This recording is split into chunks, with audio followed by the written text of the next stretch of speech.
नमस्कार दोस्तों, आज हम बात करेंगे ब्रीदिंग की टाइप्स के ऊपर। लास्ट वीडियो मैंने anatomy and physiology of breathing के ऊपर बनाई थी, तो आपने बहुत सारा अप्रिशिएट किया था एंड बहुत सारा आपका प्यार मुझे मिला, तो मैं उसके लिए आपका धन्यवाद करता हूँ। तो आज ब्रीदिंग टाइप्स के ऊपर हम चर्चा करेंगे। ब्रीदिंग के कौन कौन से टाइप्स है जो हमारे लिए बहुत अच्छे भी हैं और कुछ ब्रीदिंग टाइप्स जो हमें नहीं करने चाहिए, बट हमें उनकी आदत बन चुकी है तो उनको हमें चेंज करना चाहिए। तो इसमें मैं उससे पहले आपको थोड़ा सा बताना चाहूँगा हमारी बॉडी जो है वो डिटॉक्सिफाई कैसे होती है। हमारी बॉडी के अंदर मुख्य रूप से 4 चैनल्स ऑफ वेस्ट मटेरियल है। सबसे पहले उसमें आता है रेस्पिरेशन, जो ब्रीदिंग होती है उसके द्वारा जो टॉक्सिन निकलते हैं। सेकंड नंबर पे आता है पर्सपिरेशन, स्वेटिंग। स्वेटिंग से हमारी बॉडी के अंदर से टॉक्सिन्स निकलते हैं। थर्ड नंबर पे है यूरिनेशन, अब यूरिन के द्वारा भी हमारी बॉडी के अंदर से टॉक्सिन्स निकलते हैं। फोर्थ नंबर पे है डेफिकेशन। डेफिकेशन का मतलब है स्टूल, जो स्टूल हम पास करते हैं उससे भी हमारी बॉडी के अंदर से टॉक्सिन्स निकलते हैं। अब ये 4 चैनल्स ऑफ डिटॉक्सिफिकेशन है। अब जो आपकी ब्रीदिंग है, उस ब्रीदिंग से 70% बॉडी डिटॉक्सिफाई होती है, 20% बॉडी डिटॉक्सिफाई होती है स्वेटिंग से, पर्सपिरेशन से, एंड 7% बॉडी डिटॉक्सिफाई होती है यूरिन से, एंड ओनली, ध्यान से सुनिएगा, ओनली 3% जो हमारी बॉडी है वो स्टूल से, जब हम स्टूल पास करते हैं उससे डिटॉक्सिफिकेशन हो रही है। बट हमें क्या लगता है यूरिन निकल रहा है, स्टूल पास हो रहा है तो हमारी बॉडी जो है प्रॉपर डिटॉक्सिफाई हो रही है, बट ऐसा नहीं होता। जब तक आप प्रॉपर स्वेटिंग नहीं करते, आप वर्कआउट करते हैं तो हमें जो स्वेटिंग होती है उससे हमारी बॉडी जो है वो डिटॉक्सिफाई होती है। जब हम ब्रीदिंग करते हैं, प्रॉपर जो ब्रीदिंग करते हैं जिसमें हम डीप ब्रीदिंग, एब्डोमिनल ब्रीदिंग करते हैं, उससे हमारी बॉडी 70% डिटॉक्सिफिकेशन उससे होता है। अब कुछ चिकित्सा पद्धतियाँ हैं जिसके बारे में बात करना चाहूँगा, जैसे नेचुरोपैथी है। अगर हम एक नेचुरोपैथी डॉक्टर से पूछेंगे भी बीमारियों का कारण क्या है, तो वो आपको बताएगा बीमारियों का कारण केवल एक ही है, वो है बॉडी के अंदर टॉक्सिन्स का अकमुलेशन होना, टॉक्सिन्स इकट्ठे होना, वो इकट्ठे धीरे धीरे होते हैं। अगर हम एक एलोपैथी डॉक्टर से पूछते हैं तो वो आपको बताएगा बीमारियों का कारण है हार्मोन्स का इम्बैलेंस होना। अगर हम एक आयुर्वेद डॉक्टर से पूछते हैं तो वो आपको बीमारियों का कारण बताएगा वात पित्त कफ का इम्बैलेंस होना। और अगर हम एक योगाचार्य से, एक योगा टीचर से अगर हम पूछते हैं भी आप बीमारी का कारण क्या है, तो वो आपको बताएगा प्राणिक ब्लॉकेज। हमारी बॉडी के अंदर जो एनर्जी का फ्लो है उसका रुक जाने से हमारी बॉडी के अंदर बीमारियां उत्पन्न होती है। तो योग, आयुर्वेद, नेचुरोपैथी, ये इनकी केवल एक ही भाषा है, बीमारियों का कारण क्या है, टॉक्सिन्स का बॉडी के अंदर अकमुलेट होना, इकट्ठा होना, और वो प्रॉपर मात्रा में न निकलना, तो उससे बीमारियां उत्पन्न होती है। तो अब टाइप्स ऑफ ब्रीदिंग में हमें ये पता चलेगा भी आपकी कौन सी ऐसी ब्रीदिंग है जिसके करने से आप बॉडी के अंदर से टॉक्सिन्स के अकमुलेशन को रोक सकते हो, उसकी टेंडेंसी को रोक सकते हो। तो चलिए हम बात करेंगे अब टाइप्स ऑफ ब्रीदिंग के ऊपर। अब ब्रीदिंग की कौन कौन सी टाइप्स है, उसमें सबसे पहले आता है क्लेविकुलर ब्रीदिंग। अब मैं थोड़ा सा आपको लंग्स को एक्सप्लेन करना चाहूँगा द्वारा। यहाँ पे देखिए 2 लंग्स हैं, आपको दिख रहे होंगे। एक लंग जो है वहाँ पे केवल 2 ही लोब हैं, जो लेफ्ट साइड का जो लंग है उसमें केवल 2 ही लोब है वहाँ पे, क्योंकि आपका हार्ट भी है तो उसको थोड़ा सा स्पेस कम दी भगवान ने, तो वहाँ पे उसने, चलो वो बोला मैं थोड़े से उसमें काम चला लूँगा, तो वहाँ पे केवल 2 लोब है। अब जो दूसरी साइड का जो लंग है उसमें 3 लोब्स हैं, 3 लोब्स हैं, अपर, मिडल एंड लोअर। अब क्लेविकुलर ब्रीदिंग में क्या होता है, आपका केवल अपर लोब एक्सपैंड होता है। अब जो अस्थमा के पेशेंट होते हैं वो केवल यहाँ से उनकी श्वास चलती है और बहुत मुश्किल से उनको श्वास लेनी पड़ती है, उसकी श्वास बाहर निकालने में भी उनको बहुत दिक्कत होती है, तो वो वहाँ पे क्या क्लेविकुलर ब्रीदिंग होती है। या फिर बहुत ज़्यादा जब फिजिकल एक्सर्शन होती है तो उस समय आपको क्लेविकुलर ब्रीदिंग आपकी होती है। सेकंड नंबर ब्रीदिंग जो है वो है थोरैसिक ब्रीदिंग। थोरैसिक का थोड़ा सा मतलब समझ लीजिए, थोरैसिक को हम रिब केज, ये जो आपकी रिब्स होती है यहाँ पे, ये इस रिब केज, इस पिंजरे को एक तरह से रिब केज कहते हैं। अब रिब केज के अंदर इंटरकोस्टल मसल्स होती है, फिर इंटरकोस्टल मसल्स के अंदर आपके लंग्स होते हैं।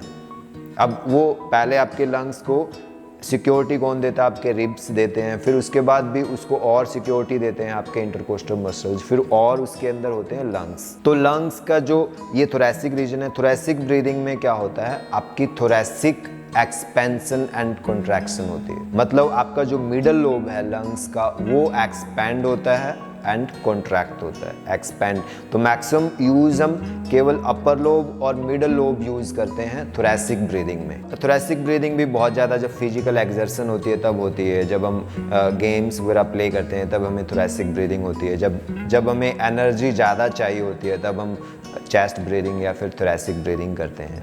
अब थर्ड लेवल की ब्रीदिंग है एब्डोमिनल ब्रीदिंग। ध्यान से सुनिएगा, एब्डोमिनल ब्रीदिंग हमारे लिए सबसे महत्वपूर्ण है। एब्डोमिनल ब्रीदिंग में क्या होता है, जो अब आपके लोअर लोब्स है अब वो यूटिलाइज हो रहे हैं, आपका जो लोअर लोब्स है वो खुल रहे हैं, वहाँ तक आपकी ब्रीदिंग जा रही है। अब जब लोअर लोब्स तक ब्रीदिंग जाएगी तो लोअर लोब्स जो है वो नीचे की तरफ जाएंगे। अब मैं यहाँ पे आपको एक थोड़ी सी और मसल के बारे में एक्सप्लेन करूँगा। डायफ्राम, आपके लंग्स के नीचे डायफ्राम मसल जो होती है ऐसे डोम शेप में होती है वो। अब वो डायफ्राम का काम क्या होता है, वो आपके एब्डोमिनल ऑर्गन्स को और आपके लंग्स को सेपरेट रखता है। अब वो डायफ्राम एब्डोमिनल ब्रीदिंग में वो डायफ्राम जो है वो नीचे की ओर जाता है और एब्डोमिनल मसल स्लाइटली बाहर की तरफ आती है। आप देख रहे होंगे एब्डोमिनल मसल धीरे से बाहर की तरफ निकल रही है जब आपका डायफ्राम नीचे जाता है। तो इसको हम योगिक ब्रीदिंग एब्डोमिनल ब्रीदिंग कहते हैं। इसमें आपकी एब्डोमिनल ब्रीदिंग होती है, मतलब आपकी एब्डोमिनल मसल्स का एक्सपेंशन एंड कॉन्ट्रैक्शन होता है। बट ध्यान रखिएगा इसमें श्वास आपके एब्डोमिन तक नहीं जाती, वो पुश करता है आपका लोअर लोब डायफ्राम को, डायफ्राम नीचे जाता है तो एब्डोमिनल मसल स्लाइटली बाहर आती है। तो ये एब्डोमिनल ब्रीदिंग के अंदर होता है। अब एब्डोमिनल ब्रीदिंग के अंदर और क्या क्रियाएं हो रही है, एक तो सबसे जो बेस्ट पार्ट इसका क्या है, एक्सपेंशन ऑफ लोअर लोब, मतलब आपका सबसे नीचे वाला लोब भी इससे खुल रहा है, लंग्स की पूरी कैपेसिटी इसमें लग रही है। सेकंड नंबर पे ऑक्सीजनेशन, इसमें प्रॉपर ऑक्सीजनेशन होती है। आप श्वास लेते हो, आप नीचे तक लेके जाते हो, टाइम ज़्यादा लग रहा है आपको, धीरे धीरे फिर श्वास को बाहर निकालते हो तो आपकी ब्रीदिंग जो है वो डीप हो रही है। तो इसमें आपकी बॉडी के अंदर से टॉक्सिन जो है वो प्रॉपर बाहर निकलेंगे। थर्ड नंबर पे क्या है, सबसे बड़ा बेनिफिट इसका ये है, इससे जब आप ब्रीदिंग लंबी श्वास लेते हो आपका जो डायफ्राम है वो नीचे की तरफ जाता है तो आपके ये जो एब्डोमिनल ऑर्गन्स है ना, इनकी मसाज होती है। अब जैसे यहाँ पे आपके राइट साइड पे नीचे यहाँ पे लीवर होता है, यहाँ पे स्टमक है, पैंक्रियाज है, गॉल ब्लैडर है, किडनीज है, इंटेस्टाइन है, तो ये बहुत सारे ऑर्गन्स है, उनकी मसाज होती है, वहाँ पे मूवमेंट होती है। तो एक तरह से एब्डोमिनल ब्रीदिंग के अंदर उनका वर्कआउट होता है। वर्कआउट में क्या करते हैं, मूवमेंट करते हैं, बॉडी की मूवमेंट करते हैं, डिफरेंट टाइप्स के वर्कआउट जो होते हैं तो उनके अंदर बॉडी मूवमेंट होती है। अब वैसे ही अगर हमने इन ऑर्गन्स का वर्कआउट करना है तो वो हम एब्डोमिनल ब्रीदिंग के थ्रू कर सकते हैं। अब इसमें नेक्स्ट ब्रीदिंग क्या है, नेक्स्ट ब्रीदिंग है योगिक ब्रीदिंग, जो फोर्थ नंबर पे आती है। अब योगिक ब्रीदिंग के अंदर अब इन तीनों ब्रीदिंग को हमने कंबाइन करके करना है। मतलब योगिक ब्रीदिंग के अंदर क्या करेंगे, सबसे पहले क्लैविकुलर ब्रीदिंग होगी, थोरैसिक ब्रीदिंग होगी, एब्डोमिनल ब्रीदिंग होगी। श्वास को हमने यहाँ से पहले एक्सपेंड किया पूरा, फिर हमने उसको श्वास को रोक करके हम नीचे की तरफ लेके गए, एब्डोमिनल मसल्स को एक्सपेंड किया और फिर धीरे धीरे उस श्वास को बाहर निकाला। तो ये क्या है, योगिक ब्रीदिंग। तीनों ब्रीदिंग को कंबाइन करना, केवल कंबाइन ही नहीं करना, प्लस अवेयरनेस के साथ। जब तक हम इन तीनों ब्रीदिंग को अवेयरनेस के साथ नहीं करेंगे तब तक उसको हम योगिक ब्रीदिंग नहीं कहेंगे। तो अब योगिक ब्रीदिंग का सबसे बड़ा बेनिफिट क्या है, जब आप श्वास को अवेयरनेस के साथ यहाँ पे तक लेके जाते हो, नीचे नेवल तक लेके जाते हो, तो आपका नेवल क्या है। अब मैं आपको थोड़ा सा नेवल के बारे में बताना चाहूँगा। आपकी जो नेवल है ना, वो आपका एग्जिस्टेंस है, ओरिजिन ऑफ एग्जिस्टेंस, जहाँ से आप उत्पन्न हुए हो। जब बच्चा माँ के गर्भ में होता है तो वो उस गर्भ से कैसे जुड़ा होता है, नेवल के थ्रू। जो एम्बलाइकल कॉर्ड होती है, जो माँ के गर्भ के साथ जो प्लेसेंटा होता है, प्लेसेंटा के थ्रू एक एम्बलाइकल कॉर्ड निकलती है जो बच्चे के नेवल के साथ जोड़ती है। तो वो एम्बलाइकल कॉर्ड के थ्रू ही उसको सारा कुछ एनर्जी है, न्यूट्रिशन है, वो सारा कुछ उसको उसी कोड के थ्रू मिलता है और वो नाभि से जुड़ी होती है। मतलब उसको सारा कुछ नाभि से मिल रहा है, उसको सांस लेने की ज़रूरत नहीं है, उसको ब्लड सर्कुलेशन की ज़रूरत नहीं है, उसको किसी भी तरह की ज़रूरत नहीं है, तो उसको सारा कुछ नेवल से मिल रहा है। बट अब जैसे वो गर्भ से बाहर निकलता है तो वो एम्बिलाइकल कॉर्ड काट दी जाती है। तो परंतु अब ये मत समझिएगा भी आपका नेवल का कुछ भी यूज़ नहीं है, बिकॉज़ अब उस गर्भ से तो हम बाहर आ गए हैं, बट ये जो बाहर एक और गर्भ है जिसको हम पूरी सृष्टि कहते हैं। तंत्र के अंदर मुख्य रूप से 3 परंपराएं हैं, जैसे शैव तंत्र है, शाक्त तंत्र है, वैष्णव तंत्र है। तो शैव तंत्र के अंदर क्या है, शिव जी की पूजा करते हैं। शाक्त तंत्र के अंदर हम शक्ति की पूजा करते हैं। वैष्णव तंत्र के अंदर हम विष्णु की पूजा करते हैं। अब जो शक्ति तंत्र है, जो शाक्त तंत्र है, जिसके अंदर हम शक्ति की पूजा करते हैं, तो शाक्त तंत्र ये कहता है ये पूरी सृष्टि जो है ये शक्ति का गर्भ है और शक्ति को हम दुर्गा माता के रूप में, उसको माता के रूप में मानते हैं। तो वो शक्ति ही हमारा पालन पोषण करती है। अब जो नेचर है वो एक तरह से हमारे लिए सब कुछ, हमें खाना पीना सब कुछ हमें देती है, हमें ऑक्सीजन देती है, सब कुछ हमें उस नेचर से मिल रहा है, उस गर्भ से मिल रहा है। जो ये पूरी सृष्टि है वो एक गर्भ है और वो मिलेगा कैसे, वो नाभि से ही मिलेगा, जिसको हम चैनल कहते हैं, एनर्जी चैनल। इसीलिए नाभि को सोलर प्लेक्सिस कहा गया है। जितना आपका नाभि चक्र एक्टिवेट रहेगा, अब नाभि चक्र एक्टिवेट कब रहेगा, जब आप श्वास को नाभि तक लोगे।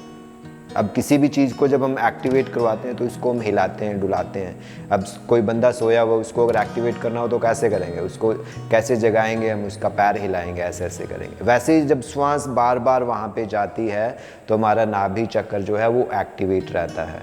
अब जितना नाभि चक्र एक्टिवेट रहेगा, हम अपने एग्जिस्टेंस, जहाँ से हमारी उत्पत्ति हुई, उसके हम पास रहेंगे। अब जैसे बच्चा क्या होता है, बच्चा हमेशा श्वास जो उसकी नेचुरल ब्रीदिंग होती है वो नाभि से ही चलती है। आप कभी भी सोए हुए बच्चे को देखिएगा, वो श्वास जो है नाभि तक लेता है, पेट उसका ऊपर नीचे होता है, चेस्ट बिल्कुल स्थिर रहती है।